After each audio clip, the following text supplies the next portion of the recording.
Hey everyone. Again, I am Kirsten Greggs, and I was just introducing everyone to Zach, but I forgot to hit live. So I'm going to start over with my what I'll call my subdued, quiet car voice. I'm here with Zach Nunn. He is the CEO of Living Corporate. He joins us from Houston, Texas.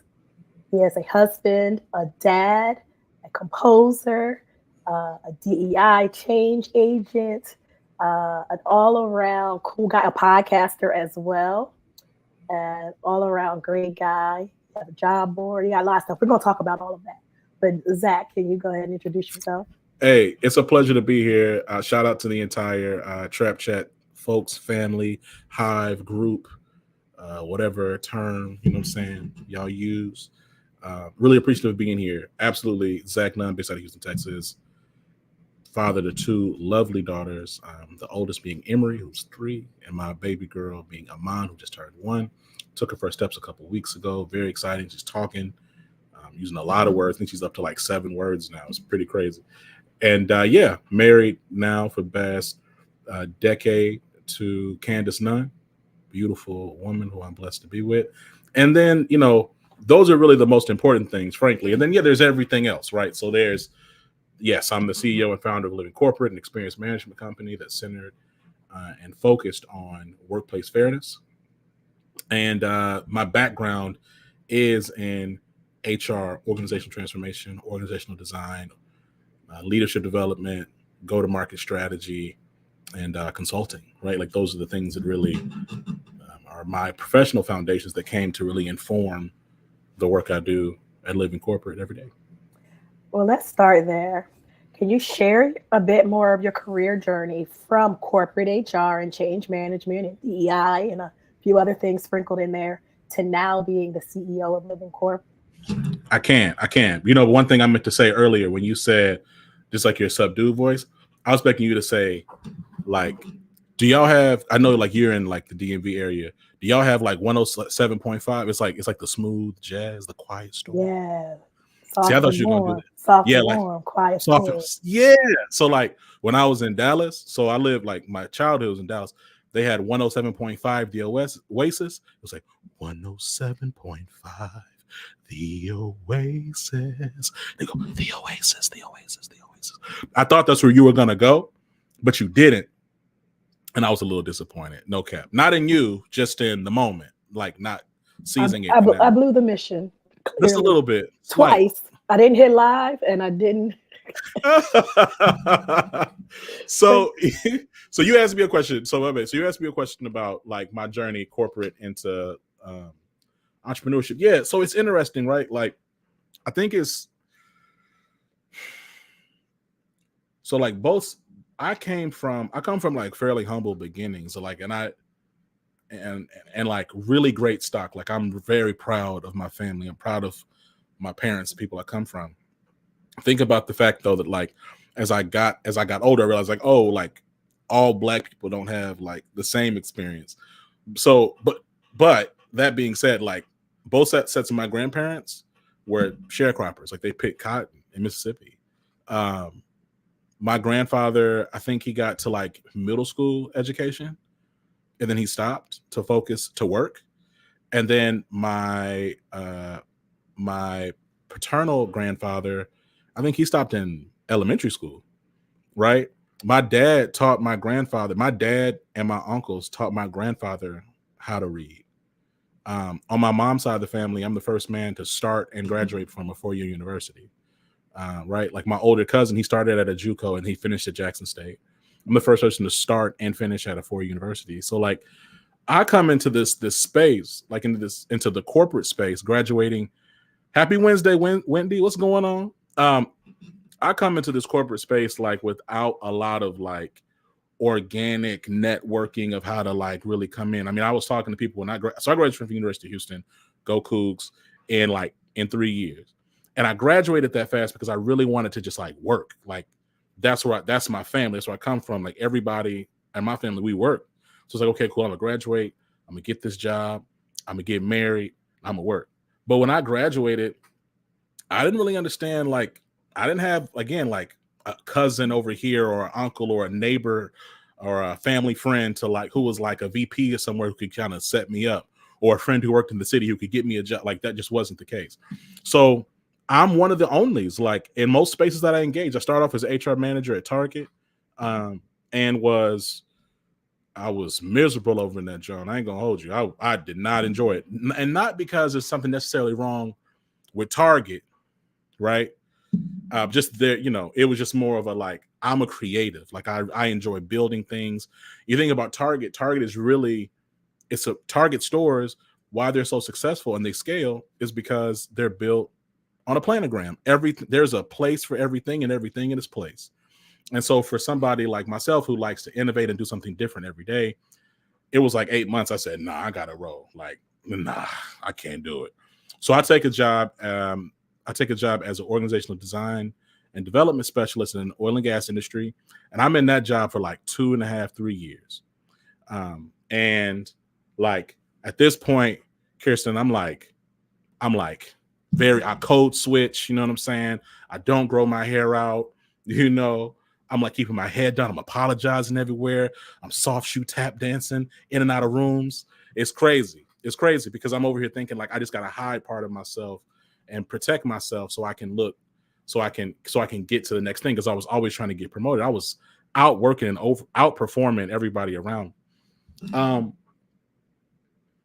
And then I got laid off from that job because my contract got cut. And I pick up another job as an HR business partner. Now, like, because I did so well, they were like, hey, we're giving you like a 2 months heads up that we're going to end your contract. That way we'll give you time to see if you can find something and you can land on your feet, which was cool. And at that time, it's funny how people in power try to present the things they do to you as favors. As I look back, it's like, or y'all could have just like kept me on another position, but whatever, that's fine. You take the silver linings where they come. So I pivot away from oil and gas, and I take an HR business partner position at a pharmaceutical startup. Pharmaceutical startup was crazy, Kirsten. It was like wild west over there. It was this physician-owned pharmacy model where like physicians would own a pharmacy and then they would refer people refer their patients to the pharmacy. They get a back end. That all got blown up by regulation. Real talk. Yeah. People. Yeah, so that sounds like a Ponzi scheme. It sounded like some illegal, you know what I'm saying? But I was like 25 at the time or something like that. I was like, 24, 25 years old. Because I graduated. I was 20 when I graduated. So I'm young, like in everything. So the structure was crazy. And then the CEO was also crazy. He like called me and my boss apes, because he was black too, right? My boss. Shout out to Fenoris. That's my man. I love him. But yeah, it was crazy, threatening, just a wild environment, completely unprofessional, traumatic. And so I quit that job. They offered me, they were like, look, we'll give you this money, because there's a bunch of crazy stuff that happened, right? Like just crazy things, Kirsten, crazy things, to the point where they came to me and they said, look, if you commit to not file an EEOC claim against us, we'll give you a promotion and we'll give you some cash. And I said, no, like, nah, mama didn't raise me like that. I'm my daddy's son. Like, don't do that. Don't play with me like that. So I said no. Chose a different route. For those who use context clues, think about what that route might be. You know what I'm saying? There's a bunch of different routes: slant, Y seam, banana, post. I chose a different route. And then was chilling for like a few months. Really blessed by that point, because I was networking. I was applying to jobs. I was applying to like 50 jobs a day, right? I was applying to jobs like mad, right? Eventually, I was able to network with somebody who was able to get me an interview at Accenture. So that's when I get into change management consulting at Accenture, okay? And like Accenture, it's like tough, right? Consulting as a whole is just like, you gonna be refined or burnt up in consulting, because it's just the pace and the speed, the expectation for you to be really self-sufficient and really be your own business in this ecosystem of a bunch of other business owners, to like sell yourself and get booked on projects and engagements, and the pressure to always be billable. And, it's just a lot. It was a lot. It was the first time though I felt in my career where like there was an organization that I was not going to outgrow or get bored at, because there was just so much stuff to do. Like you can't outwork a consulting firm. There's just too much stuff going on. So I started Accenture. I pivoted from Accenture to Capgemini. Then I go from Capgemini to PricewaterhouseCoopers. And this whole time I'm doing organizational development, change management, org transformation, leadership development. I'm doing like product data analytics. You know what I'm saying? Then I pivot into SurveyMonkey, okay, and tech. And I was like, SurveyMonkey, y'all wilding with this name. Y'all gonna have to pay me some extra bands because I can't work nowhere. No, y'all tripping. Like, that's crazy. Like, you got me looking crazy. So then, about a month into me joining, they changed the name to Momentive. They tried to get acquired for people who want to use your Googles. That didn't go well, so they went back to SurveyMonkey. Anyway, a week before my paternity leave, they tried to include me in this layoff, right? Like, no matter 2 days before my paternity leave, they tried to include me in a layoff because they laid off like half of their black talent. Like in like 6 months, they laid off half their black talent. So I was like, dang, this is crazy. Had some additional conversation about that to get that right, get that settled. Okay. And this really sounds like a movie, but like everything I'm saying, like there's no cap in my rap. Like everything I'm saying is literally what happened. So that all gets handled because I had to get some support to rectify that. And the next week I interview the CEO of a company called that is now goes by Fair 360, but most folks know it as Diversity Inc. I interviewed the CEO of Diversity Inc. And she offered me a job as her successor on the spot. And that was the day that my second daughter was born. So she offered me the job in the daytime, and then Amon was born that night. And I was there for almost a year. And what I realized is that like, while all these things are happening, right? Like, like while this roller coaster of events that I'm describing to y'all, I'm actively still building Living Corporate in the background, because all these traumatic and frustrating experiences, they fueled me to build something for myself, because I was like, you know what? Like there's been a pattern that I go somewhere, I'm hailed as a hero. I run really hard. I burn myself out. I make the wrong person mad, or people realize that I'm not a pet, that I'm more of a threat, and I have to go somewhere else. And like that cycle was burning me out. So it's like, let me just build something that is mine, that I can control, that centers and amplifies historically marginalized voices. And let me just have that going while I'm still doing my 9-to-5 thing. And one day something will happen where I can actually make that jump full time. You know what I'm saying? And so Right. it just so happened, Kirsten, that like that jump happened earlier this summer because Living Corporate was able to grow, land some new business. And frankly, like the growth happened. So it was so much growth that it would have been irresponsible for me to try to juggle that and also have a full-time job somewhere else. So I made that jump. And so I've been at Living Corporate now full-time since August. Excited about it. We've been doing some dope stuff, and I'm excited to talk about it today. Yeah. So for those who don't know, can you just give a brief overview of Living Corporate, your founding date? You already talked about what inspired you to start it, and then what you guys do. Yeah, no. So thank you so much. So first of all, Living Corporate was founded in April of 2018. Living Corporate started as a single podcast. Okay. It was a single podcast interviewing activists, elected officials, educators, executives, entrepreneurs, authors, influencers, artists, right? It was a single podcast. And like the initial goal was just to center and amplify Black and brown voices in a space that is very white centric, despite its mission, its stated mission or professed mission to be about diversity and inclusion, right? And when I say the space, I mean DEI. because like what was happening, Kirsten, like everywhere I was going, I would like go to a ERG or I'd go to something and look for support and help. And what I realized is that a lot of these spaces really exist to pacify and drive and support assimilation of historically marginalized people. They're not really there to help you like understand your voice or your respective power or to assert or self-advocate. That was my experience. It was more about like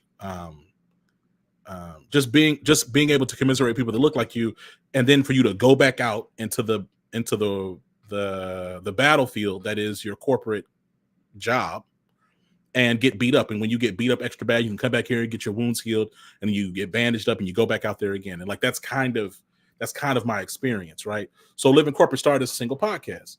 We then grew to be this podcasting network. So initially we had one show, but now we have 8, right? And they're all about diversity, equity, inclusion, but from different lenses.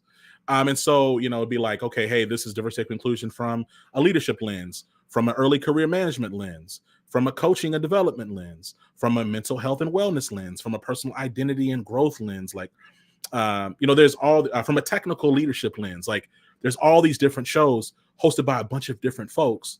And that's been awesome. Because of that growth, organizations will then reach out to us, and we became like a DEI marketing agency, right? Because we would work with brands to help them with their brand storytelling, which is really great.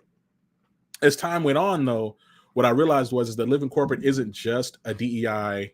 We don't just provide DEI marketing because we have other solutions. So we've built an e-learning platform. We have organizational assessments and analytics capabilities. We have our own AI tools to help with like just data transformation and analysis. So that's why I say when I say XM, experience management, it's EX, employee experience, and CX, customer experience, blended together. Yes, we have the brand storytelling, which is really the more client-facing external stuff. We have, but we also have organizational assessment and analysis, which is really internal. We have training, that's internal, right?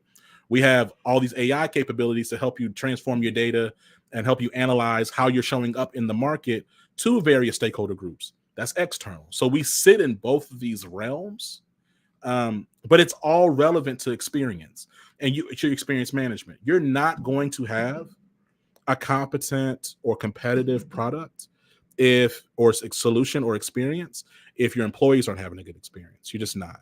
You're not going to have a competent or competitive product if you're not being thoughtful to all the potential customer demos in your market.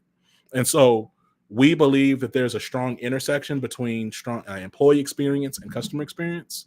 And we believe that data is the through line, and that strong stories, telling effective stories both internally and externally, help with that. That's awesome. And one thing you didn't touch on is workplace fairness, which is a central theme at Living Corporate. How do you define and incorporate workplace fairness into your culture and practices? It's just such a phenomenal question. So workplace fairness, like to be fair, right? Like, and I'll say this too. We use the word fairness because it's hard to debate fair. It's hard to debate, hey, I don't want stuff to be fair.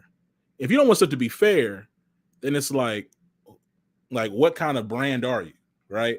We used to say equitable. We used to say but we use fair to just say, look, are we providing the best opportunity for success?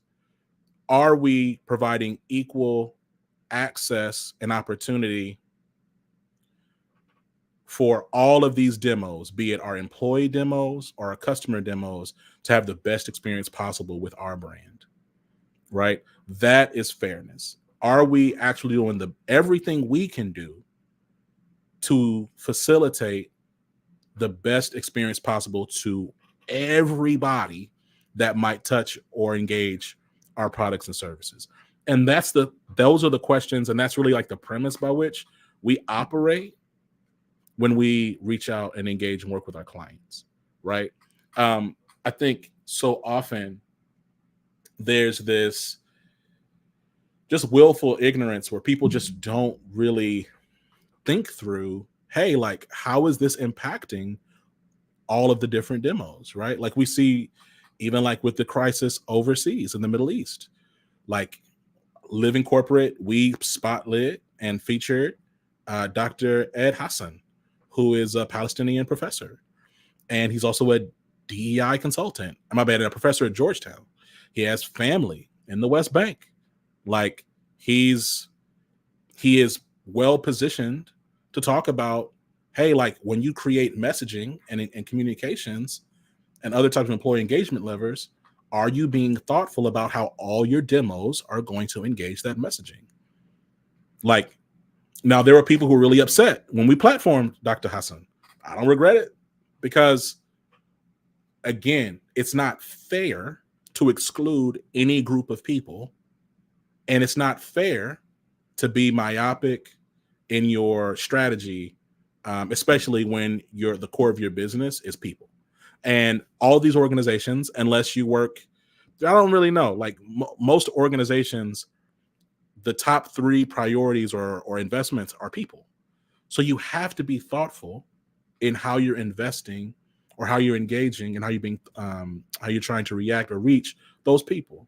So that's really for how we define fair. That's like our praxis. That's like our underlying question for ourselves, as well as the question that we provide back to our clients.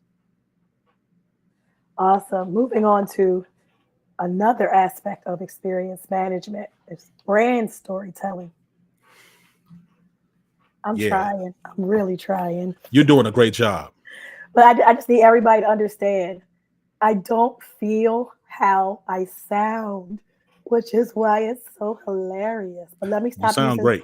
let me stop using so many words before I start coughing again. All right. Okay. So brand storytelling is Yeah. mentioned as a tool for building market confidence. Mhm. How does Living Corporate help organizations use storytelling to positively impact market perception and confidence? Yeah, that's a great question. You know, it's interesting. Podcasting went from being like a podcast's been around for a long time. I feel as if podcasting went from being like this quirky thing to being like a core component of how we live. I think after the murder of George Floyd, it also became like just a very like a leading learning modality. Right? People be like, oh, I checked out Code Switch to realize why the N-word is bad. And it's like, cool. Or I listened to this podcast to learn about blah blah blah. I'm like, great. Uh, but the underlying there is that podcasting is a really powerful storytelling vehicle. And so for us, like, I believe I live in corporate because we started as a podcast and we really like built a brand being storytellers, like spotlighting leaders to talk not only about like why they are good at their job and why they're Mr. such and such or Mrs. such and such or they such and such. Like it's also pairing that with like their personal story and journey. It's about like, hey, I am a first generation corporate professional. Um, and my family immigrated from Ecuador. And here are the things that I'm carrying with me every day as I lead innovation at Amazon, right? Hey, my family were immigrants in this regard, or hey, I'm a first gen college graduate, and this is why it's important for me to show up this way at Visa when I lead people, or I show up this way at Pfizer when I lead people. And so like it's the people care about the people. Like people don't get excited to talk about like a brand, right? Like when I think about Coke as an example, I think about Coca-Cola. One of my first experiences with Coca-Cola was Tyrese singing on that bus, right? Right. So it was like, oh, and I was a kid and he looked like somebody that could be like my big cousin. And I was like, oh, dang, I wonder what's up with him. Oh, he's singing. Oh, wow. Oh, wow, he drank that Coke. Oh, that's really cool. right? Like it's the people connect with individuals, right? And then after they have some level of trust and interest in you, then they're down to talk to you about whatever you're, whatever it is you wherever it is you work, or whatever you got going on. And so the competence piece, the leaders that we have on Living Corporate, all the different voices and people we have on Living Corporate, the competence is going to be there because it's their job. I like the fact that like it's the personal storytelling that we wrap around that. Why did you pursue this technical background, or what did it feel like when you got promoted to this, that, and the third, or what are the frustrations you carry when you are navigating these spaces as like the only Black man in this space, or the only brown woman in this space, only trans person doing this? Like, what does that feel like for you? And then I love it when we can also say, when they can say, and this is why this company that I work for empowers me to push through that, or helps me, that I've learned that by working here. See, that's the part that drives the market trust. The brand trust is, this is really personal, intimate story, this very complex person, and wow, they happen to work at this brand.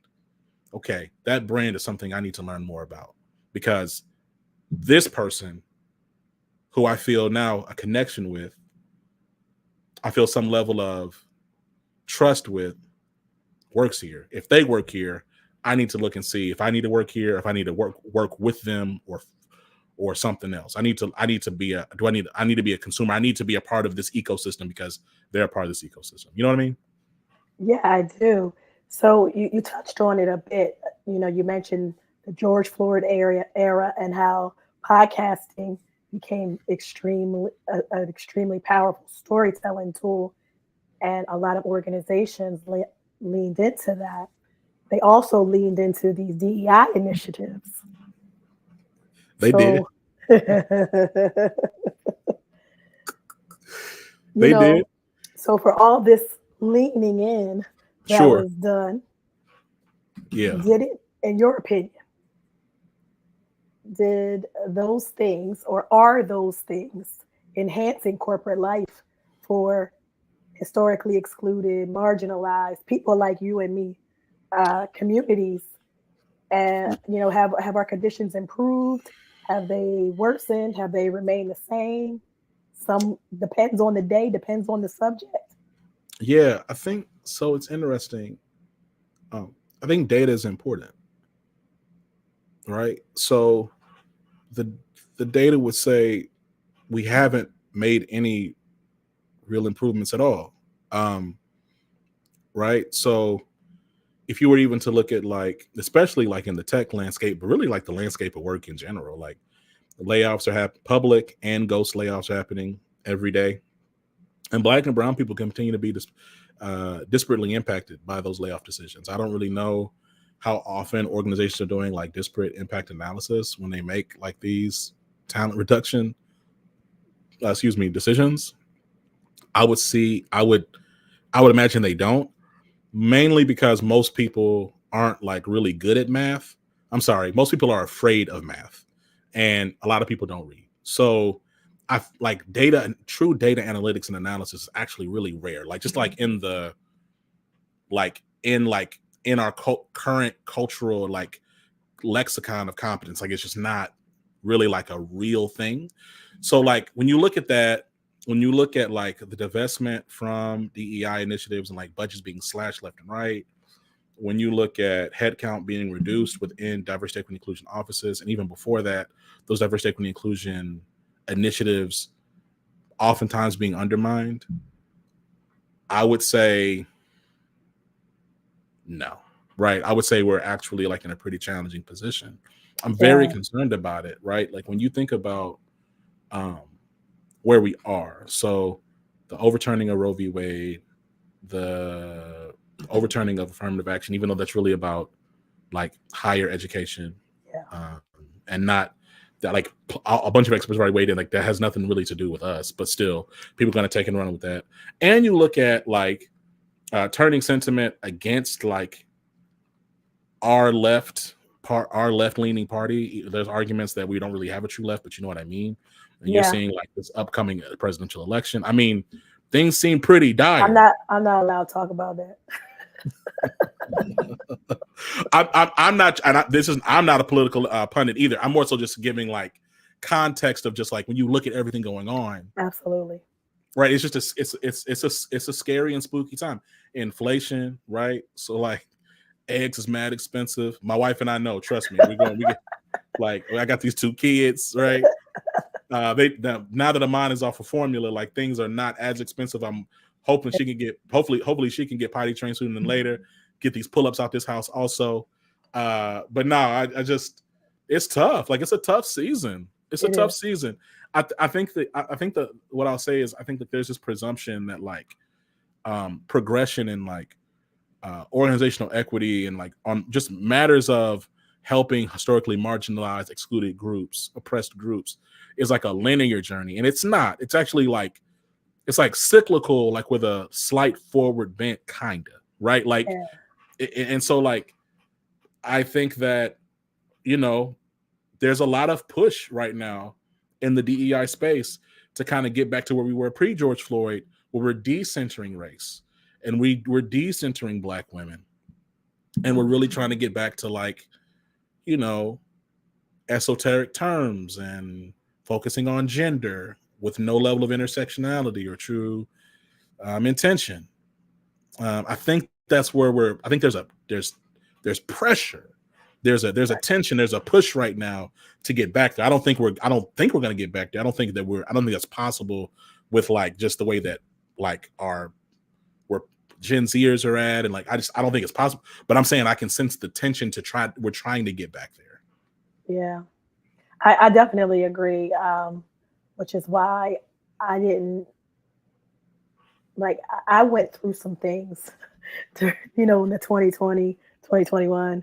2022 time frame where I got to the point where I was like, anytime someone wanted me to come and speak about diversity and what it's like for you to do this, I was like, no more trauma bonding. Yeah, there's a lot of trauma bonding. I was like, no. Yeah. No. I mean, look, I'll tell you, it was wild. It was also wild. Like that was such an interesting season. And like, I think for a moment I thought that like Black lives really did matter. Like I was like, wow, y'all really care about Black people, like y'all being white folks in general. That's because you have just a very nice person. And I didn't. Not cynical. You're not cynical. That season radicalized me, and this season's radicalizing me as well, right? But I would say like it was wild because you just never know how time works out, right? But like at the job I was at the time, I was like, I got mistreated so bad, I actually decided to take a mental health break. So I went on a leave. I've paid leave through the company, and on my way back, because I did medical leave, then I backdoored with paternity leave. So I was gone for like 6-7 months. Yeah, straight up. But you were paid. That's the important thing. I was paid. Yes. Holla at me if y'all need some help on how to navigate this, because it's important. Black and brown people need to figure out how to take advantage of their medical leaves. Talk to your therapist. Get up out of there. That's a whole nother pod for another day, Kirsten. Point is, I remember I was mistreated, and the person that was like one of the champions of my mistreatment texted me after George Floyd was murdered and was like, I just was thinking about you. I can't imagine how you're feeling at this point in time, and blah, blah, blah. And I very thoughtfully read her to filth. Like, why would you text me? Like the irony of you texting me in this moment, like there are George Floyds that happen every day in corporate America. And you and others put your metaphorical knee on my neck. So why would you text me now?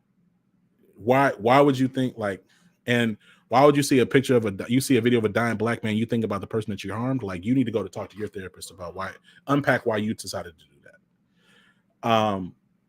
And so it was interesting. It was an interesting season of people trying to reconcile. And what I thought was at that time, I thought it was about people trying to. I thought people were really trying to like grow and change. In hindsight, I realized it was really a lot of folks. Yeah. But what I realized though, it was really about people trying to absolve themselves of their own guilt and be told by people within the margin on the margins, that they're good people. Right. I think a lot of people, this is not just white people, but a lot of people are obsessed with being told that they're not bad. They're not necessarily obsessed with doing good though. Like there's a difference. I want to be seen as good. I don't necessarily want to do good. And like that's what I'm realizing about like the majority culture. There's an obsession with that. But then if I say your tambourine. Yeah, I had to pull out my tambourine. Don't bring me no bad news.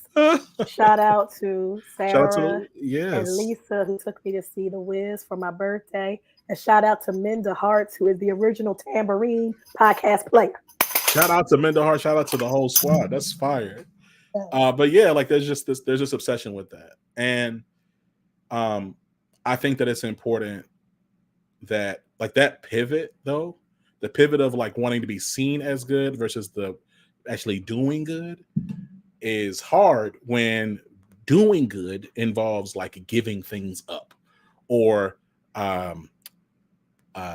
making yourself in any way uncomfortable, inconveniencing yourself in any sustainable way is people will be like, no, I'm not gonna do that. I'm gonna just can I just make my IG screen black? Can I just copy and paste what this other black woman said and act like I said it? Can I just like people rather do those things? And so like that's frustrating.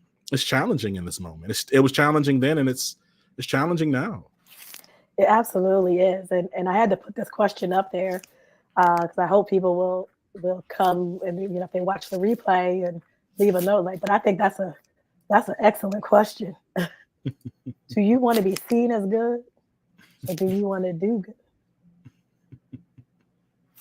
Yeah, this is not a rhetorical question, people. It's a great question. I mean, I think for me, when I think about living corporate, and I would hope that for those who like have never heard of us before, to check out our website, living-corporate.com. Really, when it comes to like any aspect of your experience process. So if it's like understanding your data and how to better support and engage your employees, understanding your customer data and how to engage and drive the right market engagement or behaviors, the desired market behavior, desired customer behaviors, buyer behaviors. When it comes to telling really strong stories that inspire your clients as well as your employees to work with you or for you.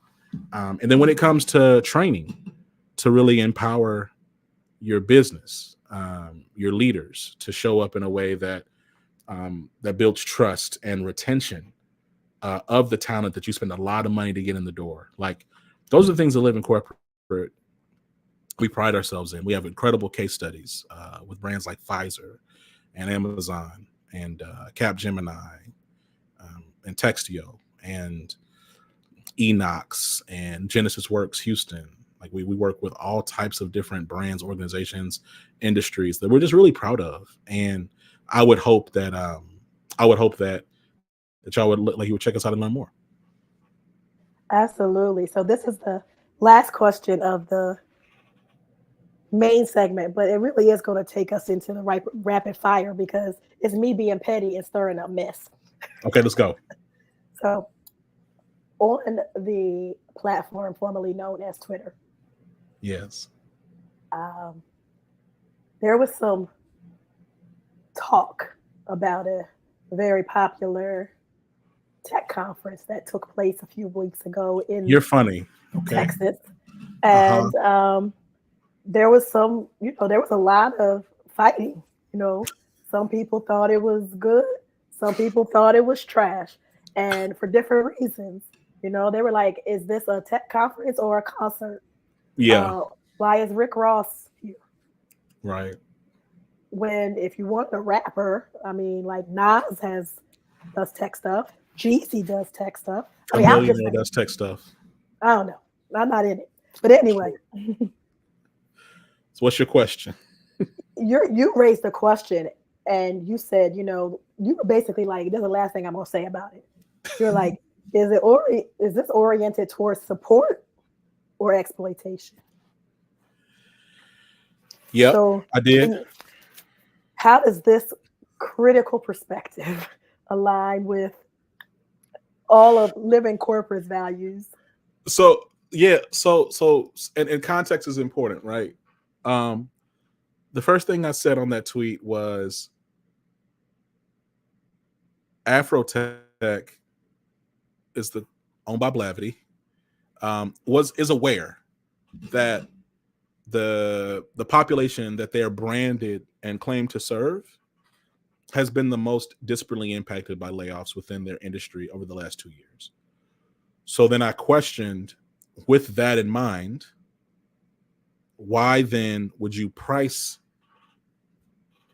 those tickets at $800 to $1,000? What I tweeted, what I wrote, and I said, is it about support or exploitation? The reality is that if you really wanted to experience everything at that conference, it would have been over $2,000, and well over $2,000, and that's not accounting for travel and all the things you got to do just to get there, right, and stay those multiple days. And so, there's another person.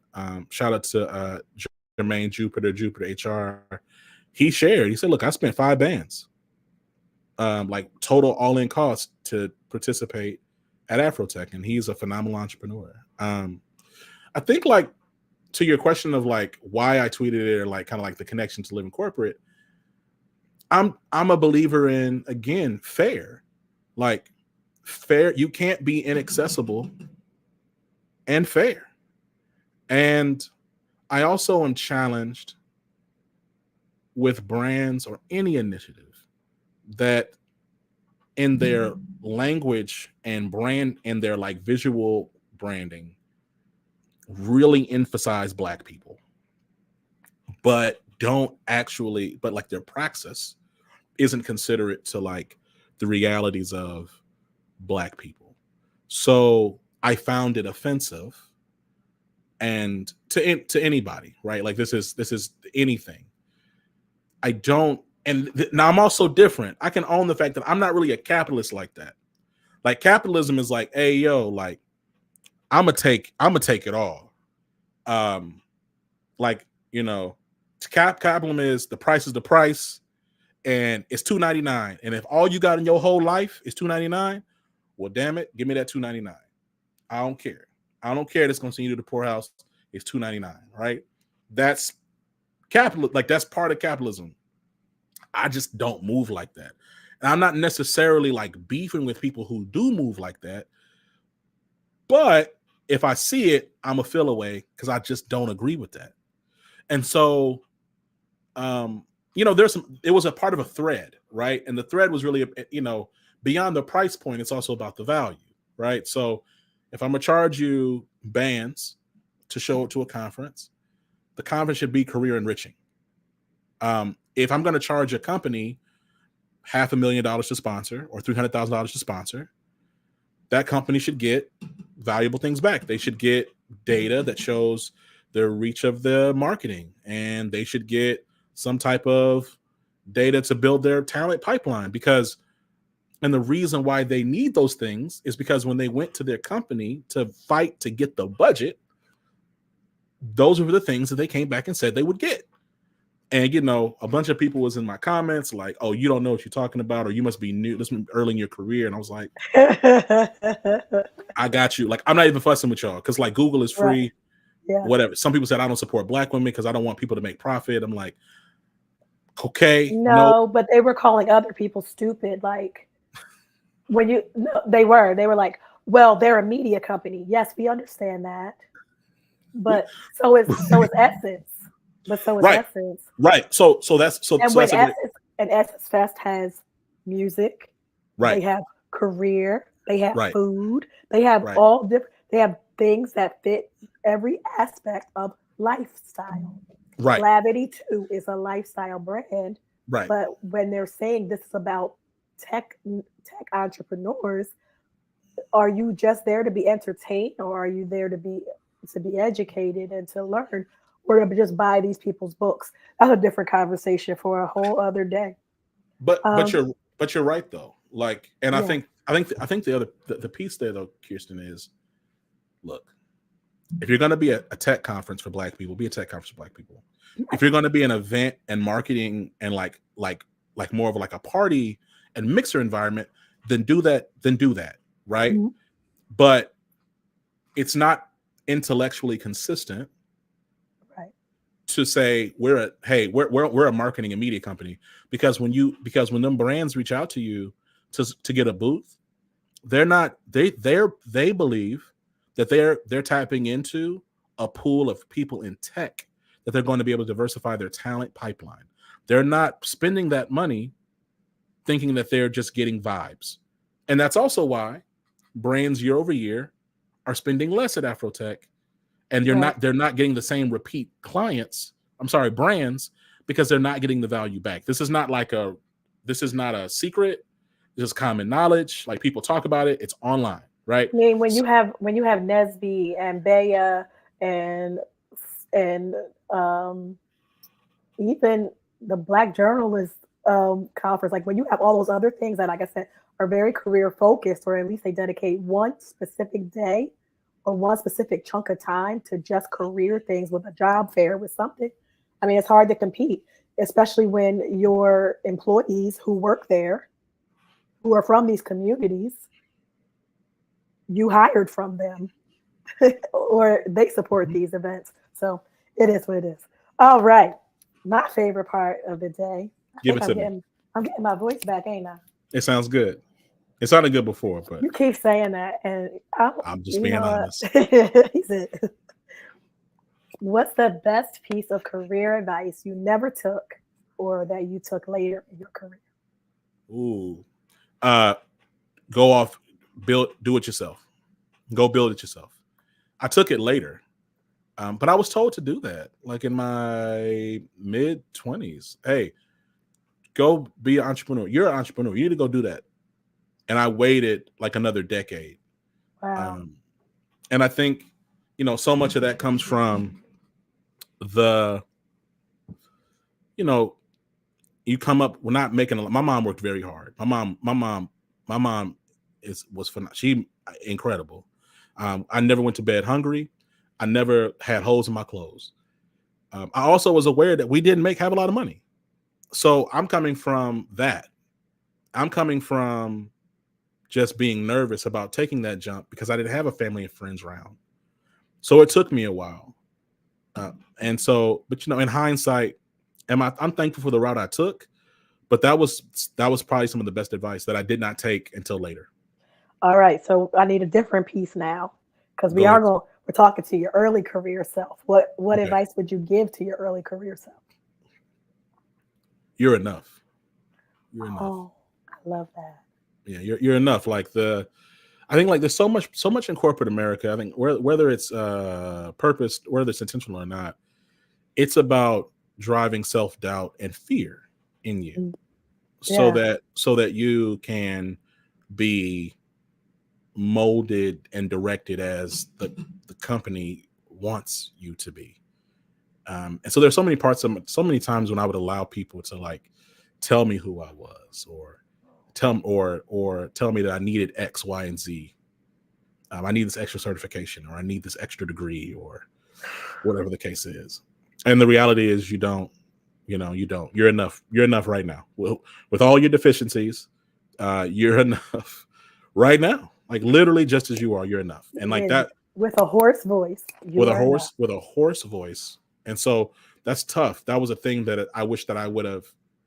I wish I would have absorbed faster. Yeah, I love that, and I think that a lot of us have that in us, that we doubt, that doubt and that lack of confidence.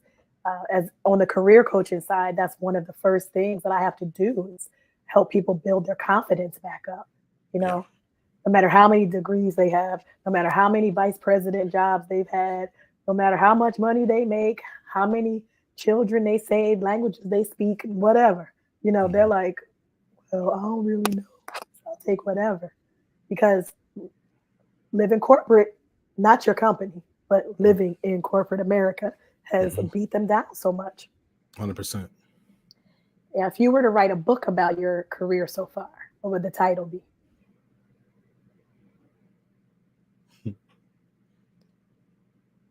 Um,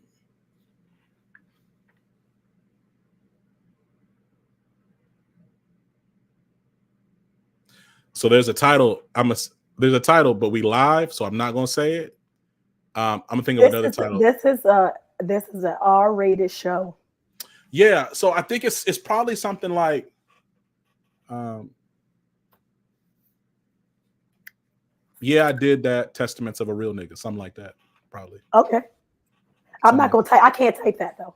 No, I know that's what I was saying, Yeah, but I it'd be, can't type it. yeah, I did that. Testaments Testaments of a real one. of a real one.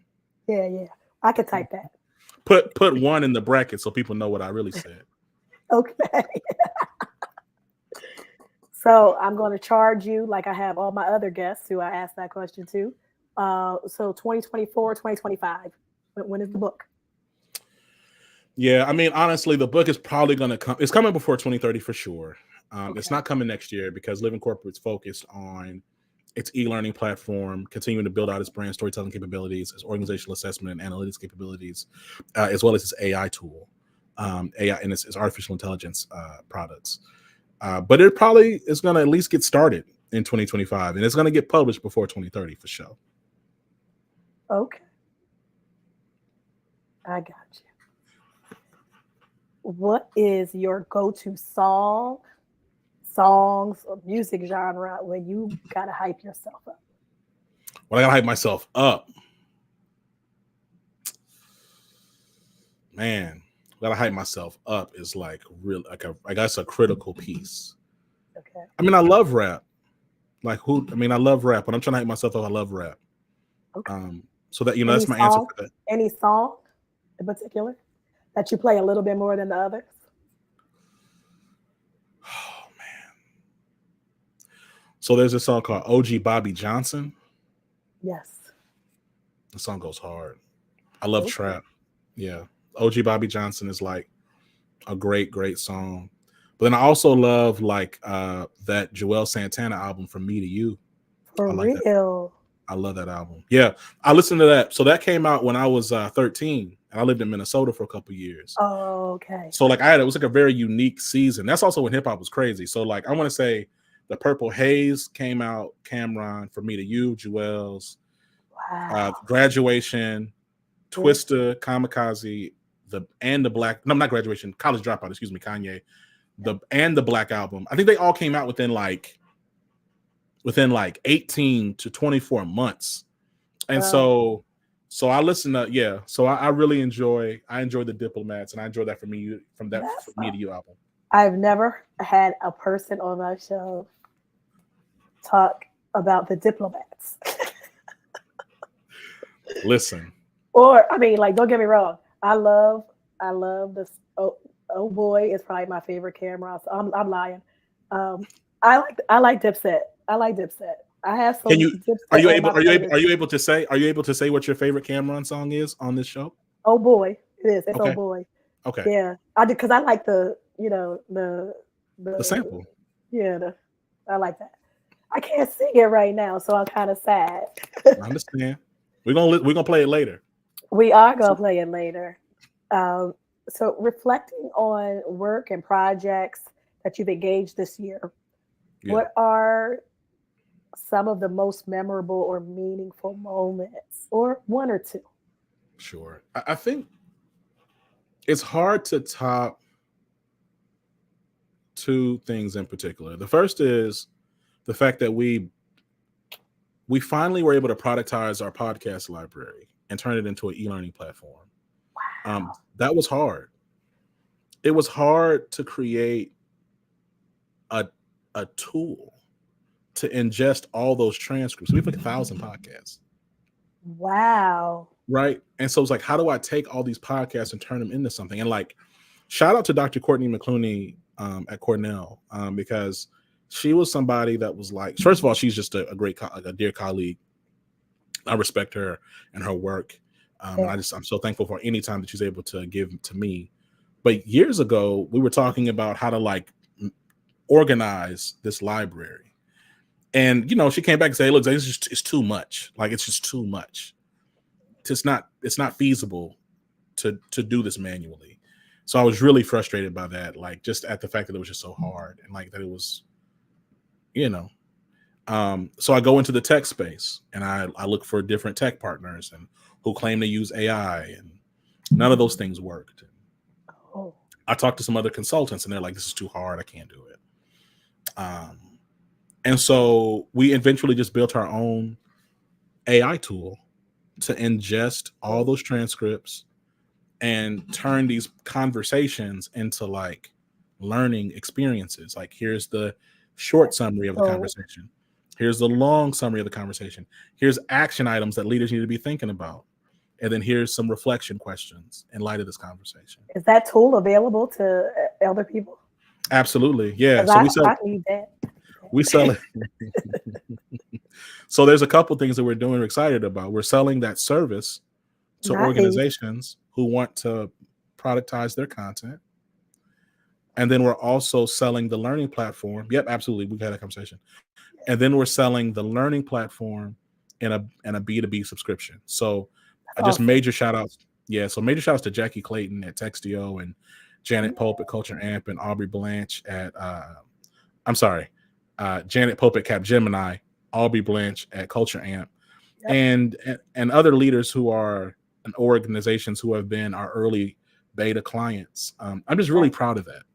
I'm really, really proud of that. I'm proud of the team, and I'm excited because of all the conversations I've had and like just people I've been talking to. There really isn't a one-to-one to what we're doing. And so I'm proud of that. I love that for you. That's awesome. So all the folks who have podcasts, you'll need to get your stuff transcribed and create learning experiences from your content. Make sure you check out www.living-corporate.com. Please say the dash, yes. I got it, dash. Yeah. What are you most looking forward to in 2024? You know, I think I'm most looking forward to experiencing myself fully invested in myself. I think that I know that when I graduated from college, I was always in these corporate contexts where I was always giving my first fruits to other people who really didn't appreciate it. You've been dropping some like sermon notes. Like, what is happening? No, I'm excited about giving the first fruits to myself. You know, what's interesting to about sermon? You know, there's like a passage like David talks about, like you prepare a table for me right in the midst of my enemies. And sometimes I wonder, like some of the things, like we talked about the table, like this is not a sermon, by the way. And I would, so I'm just we have church here on Trap Chat. Okay, I don't want nobody to feel imposed upon. This is not like that. But no. It's just sometimes the table, I believe that God, at least I'll speak for myself, the table that God has allowed me to set, that He set before me, is because of my willingness to feed myself. Yeah. I think sometimes, like I know a lot of times in my life, like I was just always giving all of myself to other people and institutions and white people that I thought supported me and wanted my best, or at least agree with me, only for it to be a very one-sided partnership. Yeah. And so the past 4 months since I've made that jump to do Living Corporate full time have been extremely fulfilling. There's been some anxious days, there's been some frustrating days, but it's been like 90-10. And I'm so excited to see what God is gonna do. When I'm seeing what he's done in going on 4 months, I'm excited to see what he does in 12. And we are too. I tell you that much. And speaking of, what is next and where can we go to support you? Yeah, hey, look, next is Living Corporate continuing to focus and sell and build. So if there's any aspect of Living Corporate that you're interested in, check out the link. We have a ton of information about us. You go to living-corporate.com/about. You'll see a whole about us page with like case studies and samples. If you'd like to reach out and learn more about how we do things and how we can support any part of your experience management strategy, please reach out to me, Zach at living-corporate.com. I'm Rev Nunn Wisdom everywhere, so feel free to hit me up there. I'm not hard to find. And yeah, that's really what's next. It's just Living Corporate. Okay. So I'm going to give folks their time back. I'm going to ask you to stay once I finish going live. But I want to thank everyone for dealing with me and my voice. I want to thank you especially for not being afraid or not being like, let's just cancel this. And you really taken over and guide the conversation to the point that I have to say too much. No pressure. I appreciate you. I appreciate you. We'll get to meet in person one day. I believe we will. We've been collaborating now for a few years. I've been on one of your podcasts. That's right. Some of your podcast hosts and partners have been on my podcast. That's right. So, that's right. Yeah, we are family here. We are community here. We 100%. Love it here. 100%. If you guys watched Opportunity October, you know that in December, we are going to do 12 days, another collaboration with Richard Rosner from the Shark. Next week, we're going to have, finally, unfortunately, because of scheduling conflicts that came at last minute and some other things, John Graham is going to be on the show next week. Shout out to John Graham. Yeah, another Texas resident. Much love to John Graham. Yeah, he could be the bridge between us because he's from the Philadelphia area, and then he now lives in Texas. Yeah, I love that. No, I love that. He'll be on talking, little. It's going to be some additional touch points from this conversation. He's going to be discussing his book, Plantation Theory. Yeah, some of the things that he's doing, and then see what we're going to do for the 29th. I might not do anything on the 29th.